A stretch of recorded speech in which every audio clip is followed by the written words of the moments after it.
Hi everyone, I'm Rincey and this is Rincey Reads. So today I'm going to be doing my top 12 books of 2016. You might be wondering why I chose 12 books as opposed to like 10 books or 16 books. Partially because I was shooting for 16 originally, and then I looked at the list and there were a couple in there that I was like, well, I like those books a lot. I don't know if I should put them in a top list, so I started eliminating those, and then it was too hard for me to get all the way down to 10, so I just went with 12 because it's my channel. I'll do what I want. Who cares? There are no rules to this. So a couple of things before I start. First of all, these are not necessarily just books published in 2016. These are just my favorite books that I read this year. Secondly, I believe I have reviews of every single book that I'm about to talk about, minus one. So I'm going to link down below the full reviews for all of these books. I highly recommend watching those so you get more information about the book. I'm not going to go into super depth here because I don't want this to be a 30-minute video, but I will briefly talk about each of them so you get a general sense of each book, so you can just watch all of those if you want more information. And finally, I'm not going to be ranking these books in any specific way. I'm basically just going to be going through these books in the order that I read them throughout the year. There are two books I'll highlight because they are the two books that got 5 stars for me this year. I will mention them specifically because getting a 5-star rating for me is extremely rare, as you can tell since I only gave it to 2 books this year. So I do like to highlight that specific fact, but otherwise these are all pretty much on even playing fields. So the first book is Just Mercy by Bryan Stevenson. This is a nonfiction book that mainly talks about people who are on death row. Bryan Stevenson is a lawyer and works with people who have been wrongly accused and wrongly convicted and are currently on death row, and he works to try to get them off death row. I got this book for Christmas last year, and then it was one of the first books I read this year, and what a way to kick off the year. This book is absolutely fantastic. There are parts of this that are absolutely heartbreaking, but the best thing about this is that Bryan Stevenson finds a way to also provide hope, and especially if you're someone who doesn't like nonfiction typically, I would highly recommend picking this up because this is one of the most readable books I've ever read, period. Bryan Stevenson is amazing. I even saw him speak earlier this year, and he's just so inspiring and so hopeful. If you are someone who cares at all about like the way that the justice system treats people of color or poor people or anything like that, I highly recommend this book. The next one on my list is Honor by Elif Shafak. This is one of the books that got 5 stars for me this year, and I also read this one back in January, and I was like, holy crap, January was a fantastic reading month for me. Elif Shafak is a Turkish writer, and she writes about Turkish life so well. In this story, you are following 2 twin sisters who were born in Turkey in the 1940s, and then one of them gets married and ends up moving to London, and so you sort of follow both of their lives as they grow up and as they have like kids and whatnot, and seeing how their lives evolve. This is just such a remarkable book about family and choices and honor. Obviously, there's just so much depth in here. Elif Shafak does a fantastic job of providing these really morally gray characters. Just when you think you found someone to root for, they do something that makes you not want to root for them, but at the same time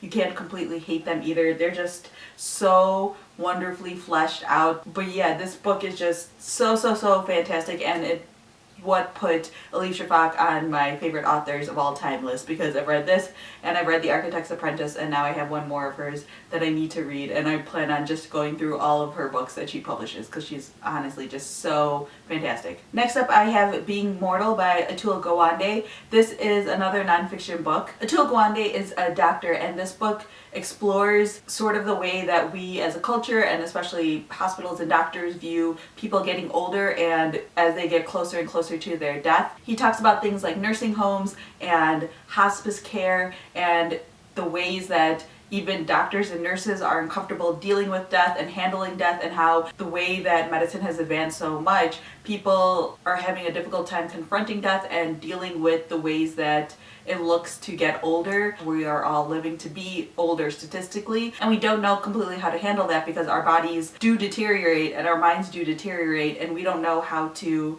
treat people who have certain conditions or have certain issues. But there's so much heart in here. Atul Gawande also relates this to his own life and dealing with his parents and things like that, conversations that he's had with them and their own experiences, and he talks to a lot of people who work in these fields, and it's so well done. I feel like this should be a must-read book for everyone because no matter where you are in life, at some point you're going to have to deal with people in your life getting older, or you yourself getting older, and the care that you or they get. This is just so well done. It's relatively short as well. This is a really quick read and I cannot recommend it highly enough. Next up, I have Signs Preceding the End of the World by Yuri Herrera, translated by Elisa Dillman. Yuri Herrera is a Mexican author who I discovered this year, and he is just fabulous. If you are someone who likes Cormac McCarthy, I cannot recommend this book highly enough. In this story, you are following this young woman named Makina who lives in Mexico, and her brother has illegally immigrated into the United States, and she ends up illegally immigrating into the United States herself in order to find him. And so it's about her journey and the dangers that await people who illegally immigrate to the United States, and just the difficulties that they face once they're in the United States. Again, this is a relatively short book, but Yuri Herrera explores so much in this short amount of time. This is a book I read completely in one sitting. It gripped me from the very beginning. It's so harrowing and terrifying, and at the same time just provides you with so much insight into why someone would go through all of the dangers in order to get into the United States. Next up, I have Homegoing by Ya Jessie. This is the other book that I gave 5 stars this year, and I would actually say that this is my absolute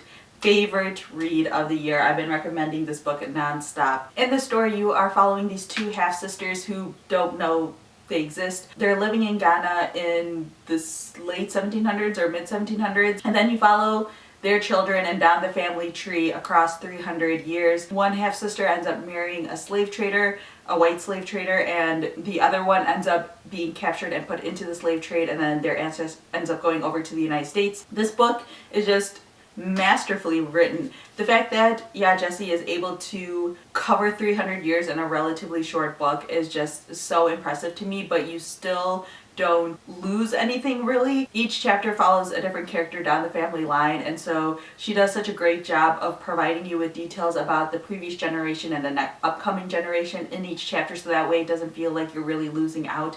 A lot of times I don't like multiple perspective books because I feel like you end up getting cheated in one of the perspectives, and I didn't feel that way at all in this book. I was completely enraptured by it. I couldn't put it down. It's heartbreaking and beautiful and just masterfully written. I cannot rave about this book enough. It is definitely my favorite book that I've read all year. Everyone needs to go read this book immediately. Next up, I have The Secret Place by Tana French. I was debating about whether or not to put this one on or The Trespasser on my list, and I think I like this one a little bit more.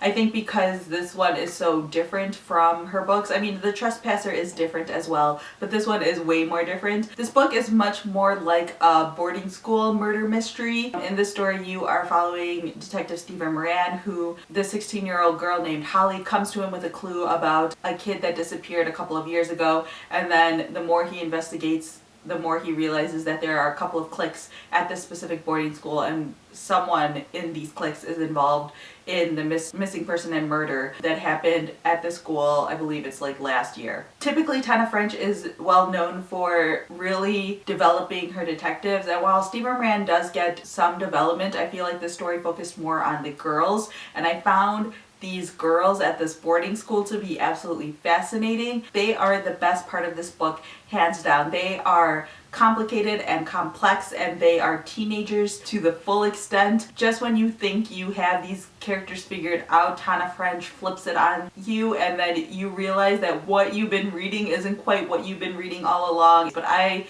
just completely loved it. Next up, I have Burn Baby Burn by Meg Medina. Man, this book was fantastic. I had read one of Meg Medina's other books in 2015, and I really enjoyed that one, but this one was even better. It takes place in 1974 in New York City, which is the summer that the serial killer Son of Sam was on the loose, and there was also a heat wave that summer as well as a blackout that happens that summer. And you are following this girl named Nora who is going into her senior year of high school, and she has to figure out what she wants to do with her life. Does she want to go off to like a trade school or college, or does she want to just get an apartment with their friends and start working? But she also has a really destructive home life. Her brother is extremely abusive. Her mother doesn't really do anything to control her brother, and her father isn't really around anymore. This book ended up on my favorite books list purely because of the way that the brother character is written.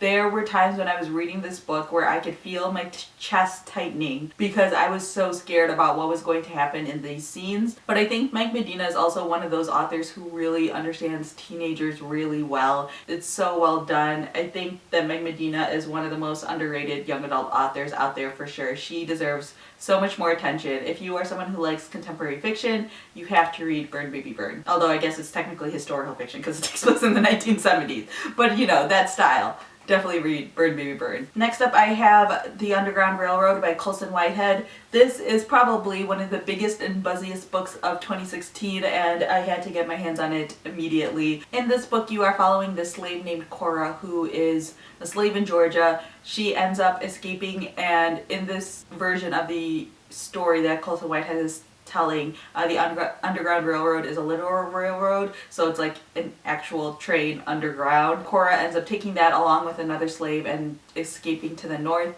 and throughout this story you are just following them as they are trying to escape from their plantation owner while also trying to find a life for themselves up north somewhere. This book is difficult to read. Colson Whitehead is brutally honest about what it was like to be a slave. There is no sugarcoating whatsoever in this book. There is a significant amount of just fear and anxiety that's held in this character throughout the entire book. I think Colson Whitehead just did a masterful job of providing another glimpse into this world that really talks about how this fear, and even though they get freedom while they're in the north, it isn't true freedom because their lives are still ransomed. It's a difficult book to read, but I feel like it should be a required read for most people. Next up I have The Mothers by Britt Bennett. In the beginning of the story you are following this girl named Nadia who is 17 years old, and her mother has recently died, and she ends up hooking up with the local pastor's son in secret, and then